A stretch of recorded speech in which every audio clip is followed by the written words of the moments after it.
La verdad que es apasionante, apasionante todos estos temas y la verdad que más allá de las discrepancias, es un honor estar en esta comisión y la verdad que un honor también tenerlos a todos los colegas parlamentarios presentes y debatiendo porque demuestra la altura, la elegancia que tiene esta comisión de Constitución, la más importante de las 24 comisiones ordinarias, si me dejan esta licencia. Así que muchísimas gracias, doctor García Toma, y la verdad que ha sido brillante su exposición.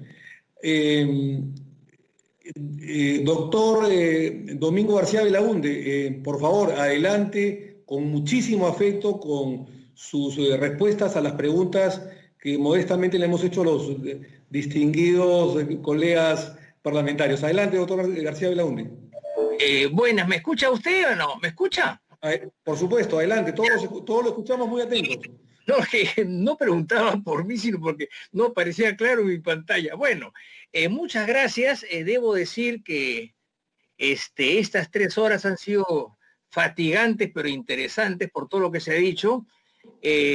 Lamentablemente, comentar cada una de las cosas que se ha dicho es muy complicado porque hay demasiadas cosas, y lo cual demuestra pues que es un tema con muchas aristas, ¿no?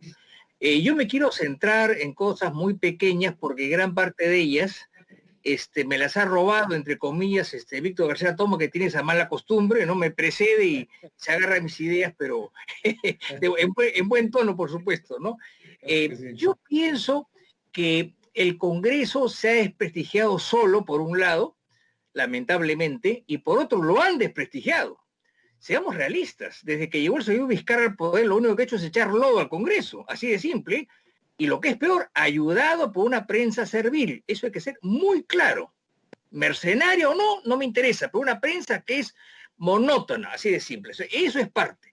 Por otro, es también cierto que el famoso lema o torongo no come torongo ha funcionado, pero yo no tengo la data de estos 3 últimos años o 5, desde este periodo gubernamental que es Kuczynski y Vizcarra, pero yo creo que el escándalo se ha hecho sobre todo a base de 3 o 4 casos muy notorios, no voy a decir nombres, ¿no? Pero de 130 congresistas, ¿cuántos están en estos enredos? 6 u 8. Entonces yo pienso que no se puede estar tomando decisiones porque simplemente 6, 8 o 10, porque no son más, y si me equivoco, por favor rectifíquenme, dicen eso. Ahora bien, voy a tocar 3 puntos que es importante, pienso yo. Número 1, insistir en que estamos hablando de delitos comunes y estamos separando antes y después. Yo diría que antes es un trámite casi de rutina y automático. El después es complicado porque debemos defender al congresista en funciones, porque sabemos que el congresista en última instancia fastidia, incomoda, y sabemos pues que hay grupos de presión y hay lobbies, hay hasta una ley que regula los lobbies, ¿no es cierto? Y hay muchas maneras de presionar. Y yo creo que eso no ha desaparecido en el Perú. Habrá desaparecido en Inglaterra, evidentemente, pero no ha desaparecido en el Perú. Entonces hay que tener muy claro eso. En segundo lugar, muchas veces son por razones políticas que se persiguen a los congresistas. Yo quisiera recordar un famoso principio que es una regla de la Corte Suprema Federal de los Estados Unidos que está en la literatura. El que tenga interés le puedo pasar la ficha de un libro de Merriman, John Merriman, y que dice así más o menos lo siguiente, estoy citando de memoria, ¿no? Los errores políticos pueden ser muy lamentables, pero eso no le corresponde resolver a la Corte Suprema, es un problema del electorado, así de simple. Y un último punto que no ha sido tratado y que habría que considerar, porque a mí me da no sé qué, y eso que yo no soy congresista ni lo he sido, aún más no pienso serlo, con lo cual tengo más objetividad en mi defensa de la institución. Que yo pienso que debe ser, o sea, el propio órgano debe decidirlo. Y pienso que una salida sería algo que alguien ha dicho por ahí, pero que no se ha tocado en esta sesión, y que es que sea el Senado, que sea el Senado. Eso involucra, evidentemente, restablecer el Senado. Pero yo quiero establecer algo que es importante. Durante años se dijo que inclusive alguna vez un famoso congresista ya falleció, un gran maestro, Mario Alzamora Valdés, que fue diputado por Cajamarca y luego fue político muy destacado en los años 50 y 60, él decía, si las dos cámaras hacen lo mismo, una sobra. Y efectivamente tenía razón, y antes hacían lo mismo. Entonces, bajo esa lección es que en la constituyente del 78-79 se empezó a crear lo que se llama un bicameralismo imperfecto. O sea, se dejó abajo la Cámara de Diputados como la Cámara política, o sea, la Cámara de pelea. Y se estableció arriba el Senado como un órgano de reflexión más pequeño y con gente mayor. Ese bicameralismo imperfecto podría agudizarse, en el cual pediríamos una mayor edad para ser senador, quizá no pago de sueldo, sino de dietas, para las veces que van, y con cosas muy puntuales. Por ejemplo, firmar tratados, confirmar estados de emergencia o estado de sitio, y uno de ellos sería levantar la inmunidad. Como es gente que es mayor, que son muy pocos y tienen muy pocas facultades y no tienen facultad legislativa, o sea, no tienen intereses creados en una ley, tendrían mucho más libertad y estarían todos dentro de la institución parlamentaria. Yo creo que eso es importante, si bien entiendo que eso implicaría replantear el bicameralismo, ¿no es cierto?, que lamentablemente lo bloqueó el señor Vizcarra por una pataleta que le dio. Pero ¿eso qué significa? Que había un consenso de que era necesario un Senado, pero no como el de antes, pues sino mucho más reducido. Entonces eso habría que pensarlo, y porque lo que estoy observando es que en términos generales, inclusive los que proponen la supresión de la inmunidad, que por supuesto es un punto de vista muy respetable, ¿no? Y dicen que bueno, que llegado el caso se podría llegar a un consenso en la cual hay un término medio. Yo realmente, como dice el doctor García Toma, yo no confío en el Poder Judicial. Así de simple. Tengo que ir a él por razones inevitables, pero yo trato de ir a arbitrajes o a transacciones, ¿no? Y en materia constitucional, y lo sé porque soy abogado litigante, es un desastre el Poder Judicial. No saben nada. Pueden haber jueces muy honorables que saben mucho tributario, penal, civil, pero en materia constitucional están perdidos en el espacio. Entonces yo no creo en ellos, así de simple. Entonces más me inspira un Senado que sea gente mayor. El Senado viene de senectus, ¿no? Los ancianos. Así era pues en la vieja Roma, ¿no? Gente mayor, gente que ya está apartada del bien y del mal y que tiene muy pocas atribuciones, con lo cual no pueden ni siquiera caer en conflicto de intereses. En fin, eso es una cosa para pensar, pero entiendo que toma su tiempo, lamentablemente. Bueno, muchas gracias y por haberme aguantado estas majaderías mías, y por supuesto he escuchado con mucho interés los puntos de vista que los voy a procesar en algún momento, seguramente para un artículo o para algo parecido. Muchas gracias, presidente, a usted y a sus colegas, y a mi colega Víctor García Toma, por cierto. Gracias. Muchísimas gracias, doctor Domingo García Belaúnde. Muy interesante, muy didáctico su exposición, sus ejemplos, en fin. La verdad que son absolutamente ilustrativos y refuerzan diversas ideas, diversas tendencias de muchos de los señores parlamentarios. Así que estamos encantados con esta nuevamente sesión de la Comisión de Constitución, que le da trascendencia, que le da relevancia, elegancia al Congreso de la República, y estamos muy agradecidos con todos ustedes, con los 3 expositores, que la verdad que han sido de primerísimo nivel y además engalanan el Consejo Consultivo de la Comisión de Constitución. Así que muchísimas gracias a los doctores, ya se fue el doctor Landa, al doctor Víctor García Toma y al doctor Domingo García Belaúnde. Los seguiremos invitando para diversos temas, para otros temas, incluyendo, claro está, lo de la restauración del Senado de la República, que seguramente es el buque insignia para muchos de los parlamentarios y para el objetivo también que tiene el Congreso de la República. Así que muchísimas gracias, doctor García Belaúnde, muchísimas gracias, doctor Víctor García Toma, Dios los bendiga y prontamente los estaremos nuevamente invitando. Muchas gracias, por retirarse en el momento que creamos oportuno. Me despide de todos los colegas y parlamentarios. Gracias. Gracias. Me sumo a las palabras de Domingo y les agradecemos a ustedes por su invitación. Muchas gracias, Víctor. Muchas gracias. Gracias. Bueno. Muy bien.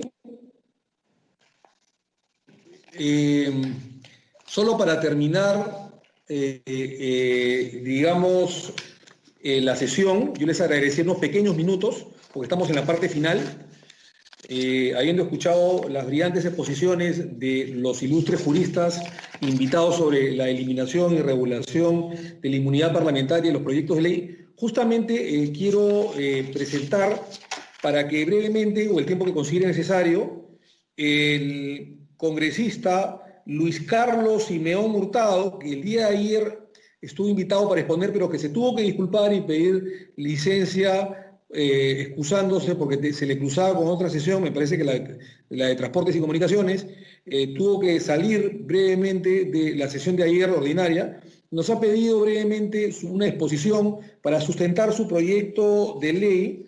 Es un congresista destacado de Acción Popular, la bancada de Acción Popular, y quiere exponer su proyecto de ley acerca de la eliminación o regulación de la inmunidad parlamentaria, artículo 93 de la Constitución Política del Estado. Así que con mucho afecto... La palabra, presidente. La palabra, presidente. Sí, solamente para decir que con el mismo derecho que ayer el congresista se excusó, yo también soy miembro de la Comisión de Justicia y debo retirarme, presidente. Lamento que hay estos cruces y yo debo retirarme. Gracias, presidente. Muchas gracias, congresista Chávez, no hay ningún problema, encantado. Gracias. El congresista Luis Carlos Simeón Hurtado, de la bancada de Acción Popular, les decía, va a exponer por breves minutos su proyecto sobre la eliminación o regulación de la inmunidad parlamentaria y las modificaciones al artículo 93 de la Carta Fundamental. Con todo afecto lo escuchamos, congresista Simeón Hurtado. Muchas gracias, señor presidente. Ante todo, en primer lugar, quiero saludar y agradecer la invitación para poder participar de la presente sesión de la Comisión de Constitución y Reglamento, a efecto de poder exponer el contenido del proyecto de ley número 4882/2020-CR, ley de reforma constitucional que regula y precisa la inmunidad parlamentaria, de mi autoría, presentado como integrante del Grupo Parlamentario de Acción Popular.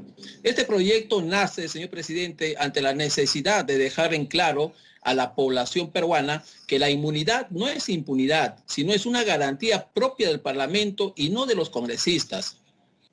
Tal como nuestro Tribunal Constitucional ha señalado y ha sentado precedentes en reiteradas sentencias uniformes, como en la sentencia recaída en el expediente número 006-2003-AI/TC, así como en la sentencia 0026-2006-PI/TZ, entre otros.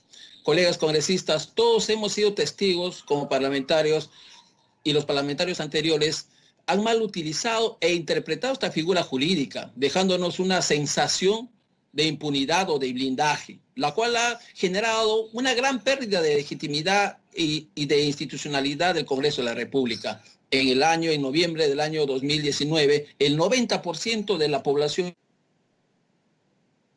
solicitaba la eliminación o restricción de esta figura que es la inmunidad parlamentaria. En nuestro ordenamiento jurídico, más aún si tenemos en cuenta que desde el año 1995 hasta el primer semestre del año 2019, ¿no?, se habrían presentado 110 solicitudes de levantamiento de inmunidad parlamentaria, de las cuales solo 10 fueron admitidas, el 9%, a pesar de casos flagrantes, casos totalmente objetivos, inaceptables. Ahora, si bien es cierto que en los países de Australia, Canadá, Colombia, la inmunidad parlamentaria ha sido suprimido de sus normas legales, y que de gran parte también los países de la región, como es Chile, Ecuador, México, Argentina, ¿no?, se mantiene la figura de la inmunidad de procesos o de arresto, como ellos le denominan. ¿En qué consideramos? Que la misma debe ser pues delimitada a efectos de señalar su objeto, su alcance y su finalidad, como institución jurídica que garantice el correcto funcionamiento del Congreso de la República. Es en este marco que presentamos y ponemos en consideración a esta comisión, así como al Parlamento Nacional, el proyecto de ley ya mencionado, ley de reforma constitucional que regula y precisa este tema de vital importancia que viene a ser la inmunidad parlamentaria, que propone lo siguiente.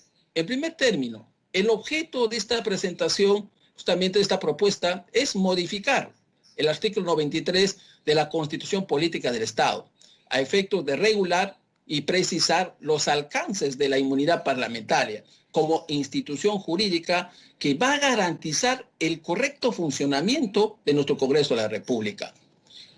Luego, tiene por finalidad, ¿no?, el tema es ratificar que los congresistas representan a la nación, no están sujetos a mandato imperativo ni a interpelación.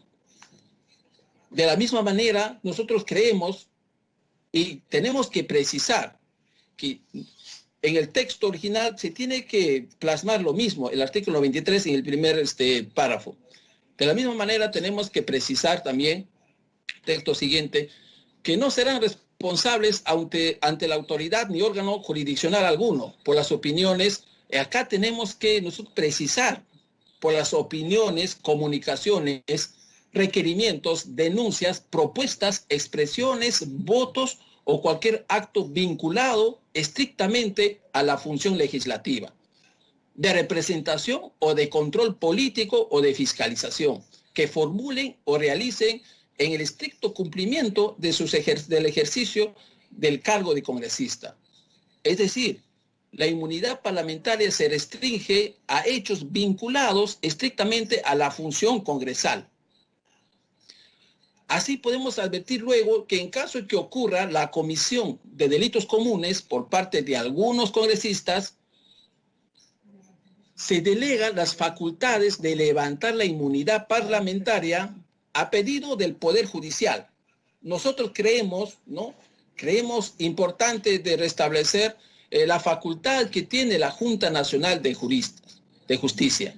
Esta Junta Nacional de Justicia, como órgano constitucional autónomo, sería pues un órgano encargado justamente de ver este tema de levantamiento de la inmunidad parlamentaria, cuyo ámbito de aplicación será desde que los parlamentarios son elegidos, es decir, desde que son reconocidos por el Jurado Nacional de Elecciones como congresistas electos. En concordancia esto con la sentencia ya recaída del Tribunal Constitucional, la sentencia número 0026-2006-PI/TC, hasta un mes después de haber cesado de sus funciones.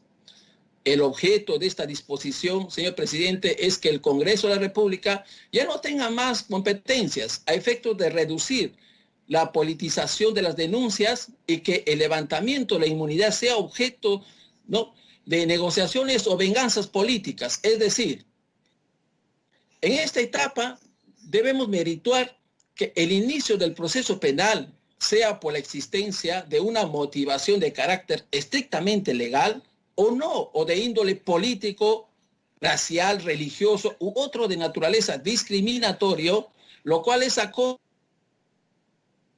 a los principios de separación de poderes y de prescripción de la... Es así, también igualmente debemos precisar que el pronunciamiento de la Junta Nacional de Justicia sobre el pedido de levantamiento de la inmunidad parlamentaria debe darse dentro de un plazo improrrogable de los 15 días tras ser recibido bajo responsabilidad funcional. Y vencido este plazo y sin medir pronunciamiento alguno, se daría por aprobado dicha solicitud. Con esto buscamos que los pedidos de levantamiento de inmunidad se resuelvan en un plazo determinado e improrrogable, por lo que en el caso de incumplimientos acarrearía las imposiciones de las sanciones correspondientes, así como la autorización automática para que el parlamentario pueda ser procesado por la Corte Suprema de Justicia.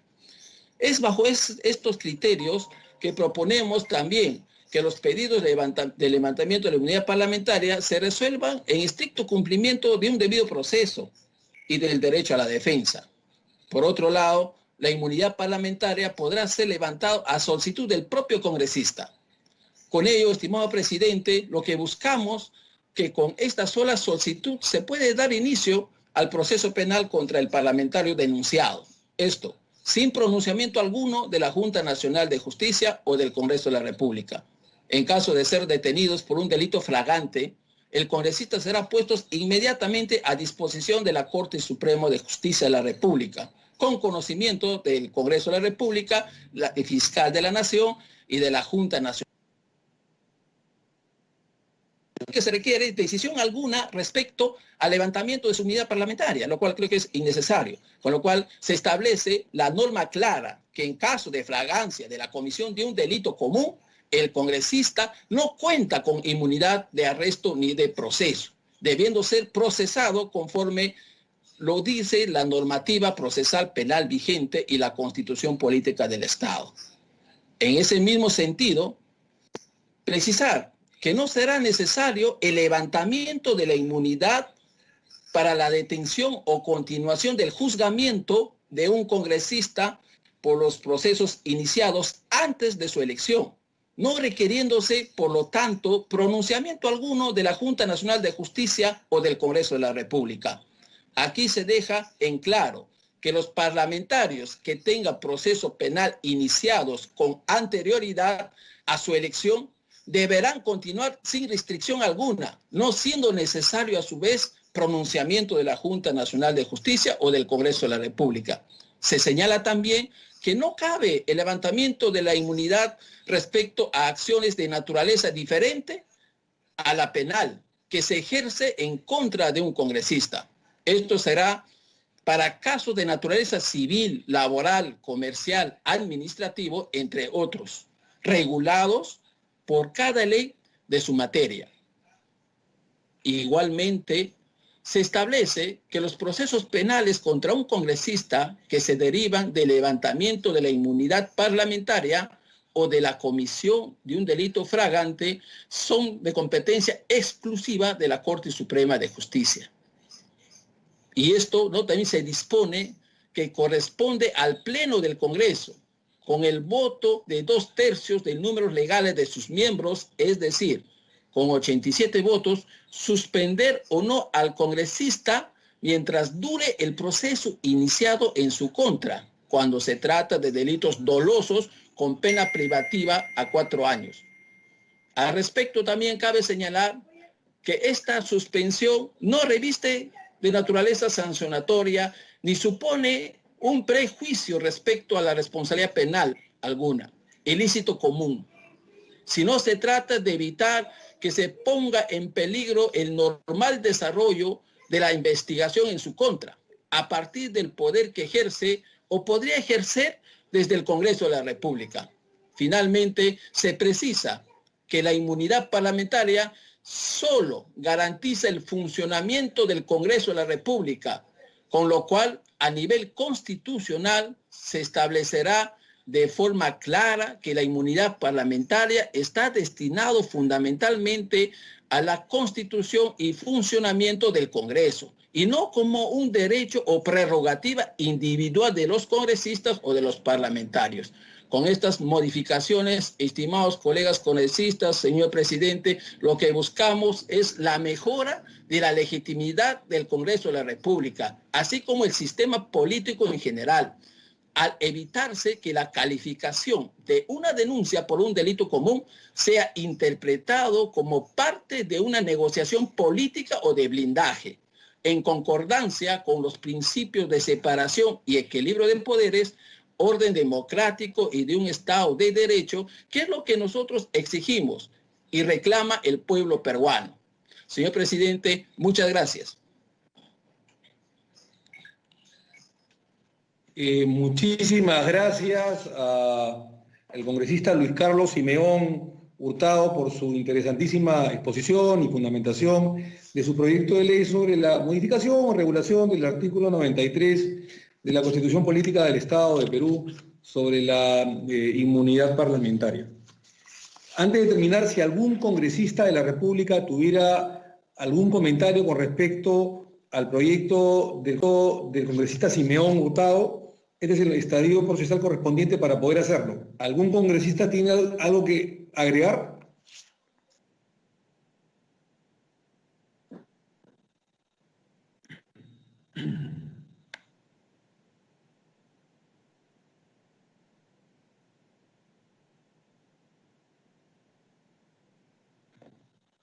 Muy bien, entonces les agradezco mucho, ha sido una muy importante, interesantísima sesión de la Comisión de Constitución. Hemos comenzado a las 3 de la tarde y minutos, estamos acabando a las 6:34, 6:30 de la tarde, prácticamente 3 horas y media de una interesante segunda sesión extraordinaria de la Comisión de Constitución y Reglamento, que me honra presidir. Estoy muy contento, digamos, con lo fructífero que son las exposiciones, las intervenciones, tanto de los invitados como de los señores colegas parlamentarios. Estamos llegando, evidentemente, a ciertos acuerdos, a ciertos consensos, otros no tanto, pero lo importante es avanzar para tener la idea clara en la elaboración de los diferentes dictámenes de las diferentes materias a continuar. Así que yo les agradezco mucho, los invito para el día próximo martes, día 19, martes 19 de mayo del año 2020, para la cuarta sesión ordinaria de la Comisión de Constitución. Entonces nos veremos el día martes 19 de mayo a las 11 de la mañana de este año 2020 para poder continuar con las sesiones ordinarias de la Comisión de Constitución y Reglamento. Muchísimas gracias a todos ustedes, que Dios los bendiga a sus familias, a vuestras familias, y cuídense mucho, cuídense a sus familias. Creo que es un momento importante para el país, para no enfermarse, para no caer con esta lamentable pandemia e infección, y creo yo que todos somos responsables de nuestra propia salud y de nuestras familias para poder servir con mucho más unión y fraternidad al país. Así que muchísimas gracias y que Dios los bendiga. Hasta luego, hasta el próximo. Te empujaron y quedaste mal. 7 de la tarde ha terminado la sesión virtual de la Comisión de Constitución y Reglamento que preside el doctor Omar Chejade Moya, y que esta tarde ha tenido 3 invitados bastante especiales. Los 3 coinciden en la especialidad en materia constitucional: el doctor César Landa Arroyo, el doctor Víctor García Toma y el doctor Domingo García Belaúnde, miembros además del Consejo Consultivo de esta Comisión de Constitución y Reglamento y especialistas, repito, en temas constitucionales. Se ha acercado cada punto de vista de los principales integrantes de esta comisión respecto de la inmunidad parlamentaria. Esto es un punto importante en lo que pretendía ser la agenda con la que este Congreso ingresó, que es el tema de la reforma política. Se ha debatido, se ha escuchado los diferentes puntos de vista de los integrantes de la comisión y, por supuesto, cada uno de estos invitados ha expuesto su punto de vista, y esta sesión tiene una nueva fecha para poder acercarse a cada una de las reformas que pretende la misma. Bien.